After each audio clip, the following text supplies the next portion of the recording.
Assalamualaikum warahmatullahi wabarakatuh. Al-Mukarram Al-Ustadz Badrus Salam LC, yang dikenal dengan pemahaman faham para ulama Salafi Wahabi. Di saat menjelaskan tentang masalah ideologi atau akidah dari Wali Songo, ternyata beliau Ustadz Badrus Salam menyatakan akidah Wali Songo masih belum jelas akidahnya apa, dikarenakan karena tidak mempunyai karya. Beda halnya dengan Al-Imam Ahmad bin Hanbal dan juga ulama-ulama yang lain, katanya seperti itu sih ya. Tapi ini satu pemahaman dan satu sikap kurang pantas untuk diungkapkan, karena Ustadz Badrus LC ini tidak tahu, pandangan saya ya, tidak tahu bagaimana derap langkah atau harokah dari Wali Songo, sehingga khususnya dari warga yang mengikuti aswaja ya, mengikuti aswaja itu melakukan ziarah ke Wali Songo dalam rangka untuk tawasul, dalam rangka untuk istighosah, atau membacakan tahlilan dan seterusnya. Coba kita perhatikan pernyataan dari Ustadz Badrus Salam LC ini. Mas mau ngapain kesini? Kalau mau minta jabatannya tinggi, kuburannya yang ini. Kalau mau minta ini, kuburannya itu lagi. Loh, jadi setiap kuburan ada tugasnya masing-masing. Masya Allah. Sudah sampai demikian. Ya. Belum lagi kuburan-kuburan para wali yang disebut dengan Wali Songo di Indonesia ini. Yang kita sendiri ya akhi tidak mengetahui secara persis bagaimana akidah dan keyakinan para Wali Songo. Kenapa? Karena Wali Songo tidak mewariskan kitab. Kalau Imam Ahmad mewariskan kitab, tidak. Imam Syafi'i mewariskan kitab. Imam Abu Hanifah, Imam Malik, Imam Bukhari, Imam Muslim mewariskan kitab, sehingga kita bisa mengetahui bagaimana akidah mereka.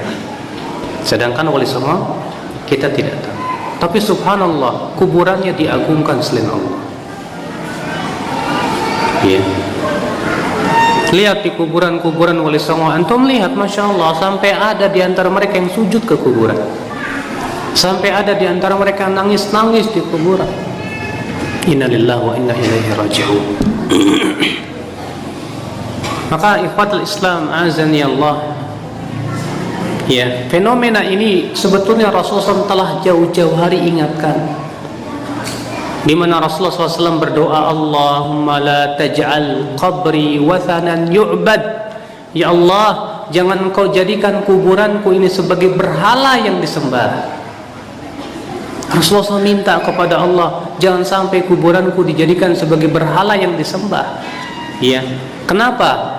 Mungkin Rasulullah SAW diberitahu oleh Allah ya bahwa kelak umatnya akan mengagungkan kuburan-kuburan, dijadikan berhala-bahala, atau karena memang kebiasaan orang-orang sebelum kita, mereka menjadikan kuburan Nabi dan orang soleh mereka sebagai tandingan selain Allah.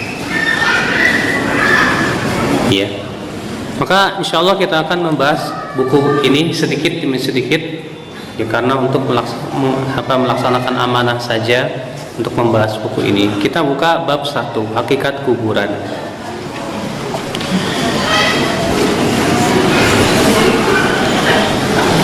Kuburan bukan tempat peristirahatan yang terakhir, sebagaimana yang dikatakan oleh sebagian orang.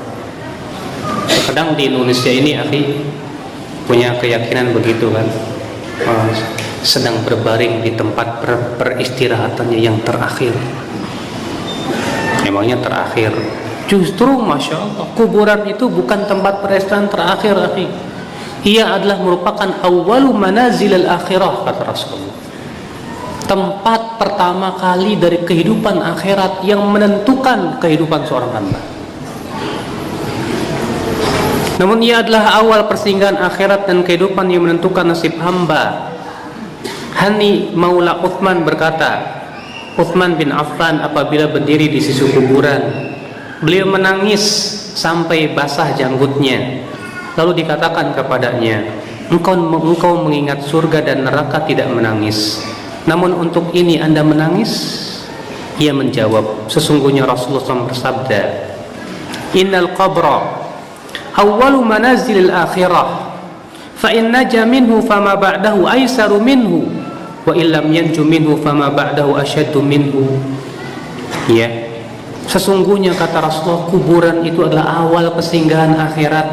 Jika selamat darinya, maka yang setelahnya akan lebih mudah darinya, dan jika tidak selamat, maka yang setelahnya lebih berat darinya.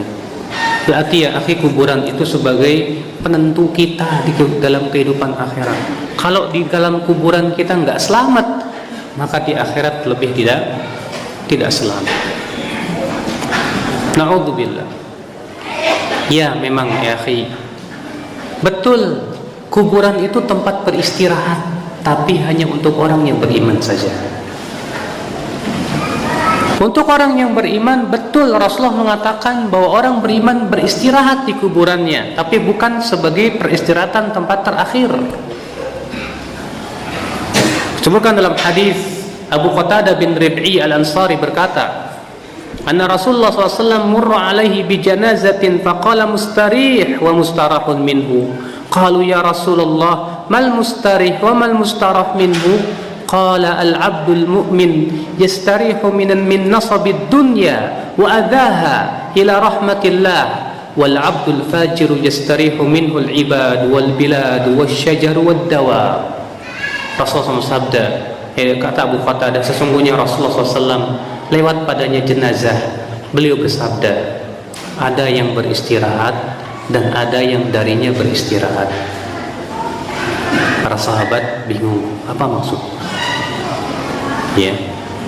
Maka mereka bertanya, wahai Rasulullah, siapa yang beristirahat dan siapa yang darinya beristirahat? Beliau bersabda, hamba yang mukmin beristirahat dari kelelahan dunia dan kepenatannya menuju rahmat Allah, sedangkan hamba yang fajir beristirahat darinya para hamba negeri-negeri pepohonan dan binatang. Makanya Pak, orang kafir kalau mati itu disyukurin oleh pepohonan, binatang, negeri-negeri. Buktinya hadis ini.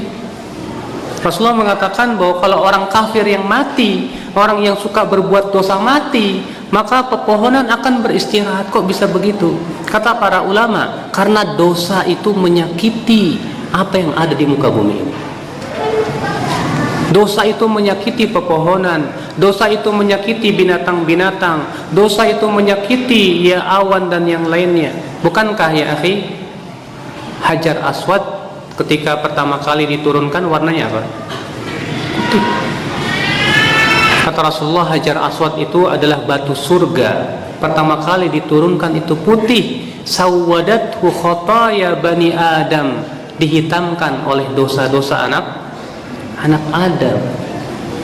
Makanya atas pendapat yang sahih dari penafsiran para ulama dalam firman Allah, "Dhaharal fasadu fil barri wal bahri bima kasabat aydin nas."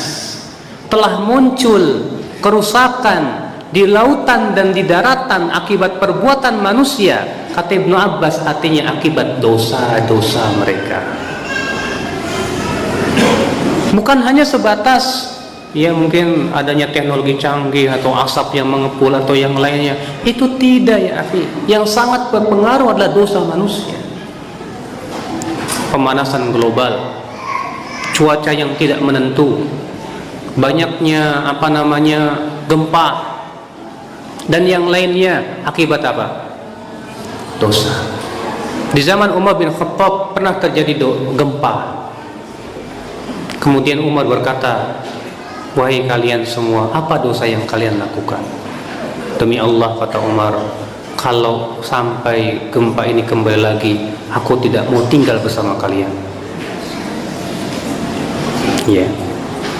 Kenapa demikian? Karena dosa itu akhi menyakiti pepohonan.